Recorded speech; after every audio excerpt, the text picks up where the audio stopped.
கர்த்தருடைய பரிசுத்த நாமத்துக்கு மகிமை உண்டாவதாக. இந்த காலை தொடர்ந்து தேவனுடைய வார்த்தையை தியானிக்க கர்த்தர் நமக்கு கிருபை செய்வாராக. லூக்கா சுவிசேஷம் 11:20 ஆயுதம் தரித்த பலவான் தன் அரண்மனையை காக்கிற போது அவனுடைய பொருள் பத்திரப்பட்டிருக்கும். ஹல்லேலூயா. நீ ஒரு ஆயுதத்தை தரித்து காத்திருக்கும் போது, ஒரு பலவானாய் காணப்படும் போது, உன் பொருள், உன் குடும்பம், உன் வாழ்க்கை, கர்த்தருக்கு ஸ்தோத்திரம், உன்னுடைய பிள்ளைகளுடைய வாழ்க்கை பத்திரமாய் காக்கப்பட்டிருக்கும். இன்றைக்கு நாம் பார்த்தோம், யாக்கேல் பயன்படுத்தின ஒரு கூடார ஆணி, சிப்போரால் பயன்படுத்தின ஒரு கல், கர்த்தருக்கு ஸ்தோத்திரம், ஒரு ஸ்திரீ பயன்படுத்தின ஒரு இயந்திர கல்லினால் எத்தனை பேருடைய ஜீவன் காப்பாற்றப்பட்டது, தேசமே காப்பாற்றப்பட்டது. இந்த காலை வேளையிலே கூட மீகாலை குறித்து தியானிக்க கர்த்தர் நமக்கு கிருபை செய்வாராக. 1 சாமுவேல் 19:13 மீகாளோ ஒரு சுரூபத்தை எடுத்து கட்டிலின் மேல் வைத்து அதன் தலைமாட்டிலே ஒரு வெள்ளாட்டு தோலை போட்டு துப்பட்டியின் மேல் மூடி வைத்தாள். ஹல்லேலூயா. இந்த இடத்திலே மீகாள் பயன்படுத்தின ஒரு ஆயுதம் என்ன தெரியுமா? ஒரு சுரூபம். ஹல்லேலூயா. டெக்ஸ்டைல் ஷோரூம்ல எல்லாம் பார்ப்போம் இல்லையா, நிறைய ஒரு பொம்மைகளை வைத்திருப்பார்கள், அதன் மேல ஒரு ஆடையை போட்டு அவர்கள் உடுத்தி வைத்திருப்பார்கள். இந்த நாளிலே கூட இவள் பயன்படுத்தினது ஒரு சுரூபம். யார் மீகாள்? சவுலுடைய குமாரத்தி. கர்த்தருக்கு ஸ்தோத்திரம். தாவீது கோலியாத்தை ஜெயித்த போது அவள் தன்னுடைய குமாரத்தையை திருமணம் செய்து கொடுப்பேன் என்று சொல்லி மீகாளை திருமணம் செய்து கொடுக்கிறார். கர்த்தருக்கு ஸ்தோத்திரம்.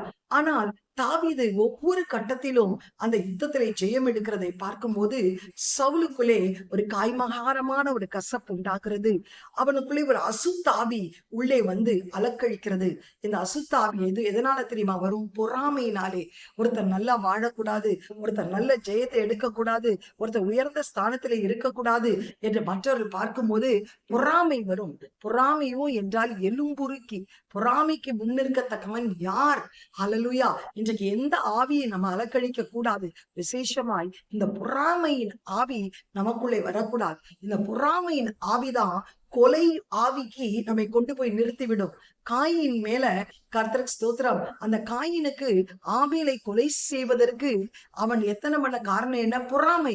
ஐயோ, ஆபேலின் காணிக்கை அங்கீகரிக்கப்பட்டு விட்டதே, என் காணிக்கை அங்கீகரிக்கப்படவில்லையே என்ற பொறாமை. ஐயோ, சவுல் கொன்றது 1000, தாவீது கொன்றது 10,000 என்று பாடுகிறார்களே. இந்த மற்றவர்களை புகழும் போது உனக்குள்ளே ஒரு பொறாமை, மற்றவர்களை உயர்த்தும் போது உனக்குள்ளே ஒரு பொறாமை, மற்றவர்களை மேன்மைப்படுத்தும் போது உனக்குள்ளே ஒரு பொறாமை. அந்த பொறாமை உனக்கு எதுல கொண்டு போய்? கொலை வெறியில கொண்டு போய் நிறுத்திடும். அவங்கள பார்த்தாலே ஒரு காய்மகாரமான கசப்பு. ஏதாவது சொல்லணும், ஏதாவது சண்டை போடணும், ஏதாவது பிரச்சனை பண்ணணும் அப்படின்னு இந்த பொறாமை இருக்கு பாரு, அது உன்னை தூண்டி விடுத. பொறாமையோ என்றால் உன்னை எலும்புருக்கி ஆக்கிடும். அதுக்கு முன் இருக்கத்தக்கவன் யார்? இந்த சவுலுக்குள்ளே அசுத்தாவி வருவதற்கு காரணம் என்ன தெரியுமா? அவன் அந்த பொறாமைக்கு விட்டு கொடுத்தான். சவுல் கொன்றது 1000, தாவீது கொன்றது 10,000 என்று சகோதரிகள் மாறி மாறி பாடி அவர்கள் உண்மையை தான் பாடினார்கள். கர்த்தருக்கு ஸ்தோத்திரம். தாவீதினால் தான் ஜெயம் கிடைத்தது என்று. ஆனால் சவுலுக்கு அது பொறாமை. எப்படியாவது தாவீதை கொலை செய்யணும். நீ பொறாமை வந்துட்டா ஒரு மனுஷனை கொன்றே போட்டுருவாய். எப்படி தெரியுமா? சரீரத்துல கொல்லனாலும் அவங்க வாழ்க்கையை கொன்றுவாய். உன் வாயின் வார்த்தையினாலேயே கொன்று போடுவாய். இன்றைக்கு இது மிகவும் உன்னை விபரீதத்திலே கொண்டு போய் நிறுத்திவிடும். ஆனால் இந்த இடத்துல சவுல் அந்த தாவீதை கொலை செய்ய வேண்டும் என்று எத்தனம் பண்ணுகிறான். அவன் தன் சேவகரிடத்துல என்ன சொல்லுகிறான் தெரியுமா? அப்பொழுது சவுல் தாவீதை ஈட்டியினாலே சுவரோடு சேர்த்து உருவ குத்தி போட பார்த்தான். ஆனாலும் இது சவுல் விலகினதினாலே அவன் எரிந்த ஈட்டி சுவரிலே பட்டது. பாருங்க, நீங்க யாரை எப்படி ஒன்னா பேசணும்னு நினைச்சா கூட கர்த்தர் விட மாட்டார். இவன் நேரம் அந்த ஈட்டி எடுத்து குத்துறான். ஆனா அந்த ஈட்டி அவன் மேல பாயல, சுவர் மேலே பாய்கிறது. தாவீதுக்கோ அன்று ராத்திரி ஓடி போய் தன்னை தப்புவித்துக் கொண்டான். தாவீதை காவல் பண்ணி மறுநாள் காலமே அவனை கொன்று போடும்படி சவுல் அவன் வீட்டிற்கு சேவகரை அனுப்பினான். இதை தாவீதுக்கு அவன் மனைவியாகிய மீகாள் அறிவித்து, நீர் இன்று ராத்திரியிலே உம்முடைய பிராணனை தப்புவித்துக் கொள்ளாவிட்டால் நாளைக்கு நீர் கொன்று போடப்படுவீர் என்று சொல்லி மீகாள் தாவீதை ஜன்னல் வழியாய் இறக்கி விட்டாள். அவன் தப்பி ஓடி போனான். மீகாள் சொல்லுகிறாள், என் தகப்பன் கொலைவெறியோடு சுற்றி திரிந்து கொண்டிருக்கிறான், நாளைக்கு உன்னை கொன்று போட வேண்டும் என்று எத்தனம் பண்ணுகிறான். இன்றைக்கு ராத்திரி நீ எப்படியாவது உன் ஜீவனை தப்பித்துக் கொண்டு ஓடி போய்விடு என்று சொல்லி அவன் தப்பித்து போன உடனே அவள் என்ன செய்கிறார் தெரியுமா? சேவகர் அவனை தேடி வரும்போது அந்த தாவீது படுக்கிற கட்டிலே அவள் பயன்படுத்தின ஒரு ஆயுதம் என்ன தெரியுமா? ஒரு பொம்மை. ஒரு சாதாரண பொம்மை எடுத்து அந்த பெட் மேல வச்சு அதுக்கு மேல ஒரு பெட்ஷீட்டையும் போத்தி அவள் அப்படியே படுக்க வச்சுட்டான். இந்த சேவகர் கர்த்தருக்கு ஸ்தோத்திரம் என்ன செய்யறாங்க, அந்த வெள்ளாட்டு தோலை போட்டு விட்டார். தாவீது கொண்டு வர சொல்ல சவுல் சேவரை அனுப்பின போது அவர் வியாதியா இருக்கிறார் என்றார். அப்பொழுது தாவீது பார்க்கிறதற்கு சவுல் சேவகரை அனுப்பி அவனை கொன்று போடும்படி கட்டிலோடு அவனை என்னிடத்திற்கு எடுத்துக்கொண்டு வாருங்கள் என்றார். சேவகர் வந்தபோது இதோ தாவீது இல்ல. அந்த தாவீதுக்கு பதில் அந்த கட்டில என்ன காணப்பட்டது? ஒரு சுரூபம் காணப்பட்டது. வெள்ளாட்டு தோல் அது தலைமாட்டில் கிடந்தது. அப்பொழுது சவுல், இப்படி என்னை எய்த்து தன் பகைஞனை விட்டு அனுப்பினது என்ன என்று மீகாலத்தில் கேட்டான். மீகால் சவுலை நோக்கி, என்னை போகவிடு, நான் உன்னை ஏன் கொல்ல வேண்டும் என்று அவர் என்னிடத்தில் சொன்னார் என்று சொன்னார். அவன் தப்பி ராமாவிற்கு கடந்து போனான். எனக்கு பிரியமானவர்களே, ஒரு மனைவி தன் கணவனை எவ்வளவு அழகாய் காப்பாற்றுகிறார்.